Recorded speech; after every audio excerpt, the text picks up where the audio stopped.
Green. Julie, ano nangyari? Akala ko pinatay mo na si Green sa banyo eh. Ano yan? Ikaw na yung... Oh, may isa pang upuan. Umalis ka dyan. Tabi. Oh, upo ka na. Thank you, Julie.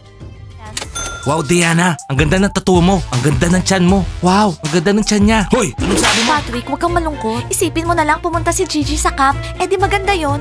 Oh, girls, tama kayo. Smiley, pansinin mo naman ako kahit konti. Nat, tigilan mo na siya. Hindi mo ba nakikita wala siyang pakialam sa'yo? Lalo lang lumalaki yung problema natin kay Diana. Nat, pwede ba tigilan mo na ako? Umalis ka na dito. Tingnan mo yung ginawa namin. Oh girls, ang cute naman. Nakita niyo din ba yung story ko? In-unfriend ko na kayo ah. Paano yun nakita? Oh my God, terno yung tattoo nila. Tignan nyo, guys. Siguro kailangan ko rin magpatato. Baka patawarin na ako ni Diana. Ginagalit mo talaga ako, Diana. Tsaka ikaw, Smiley. Hindi niyo alam kung anong kaya kong gawin. Maghintay lang kayo, mga buwisit.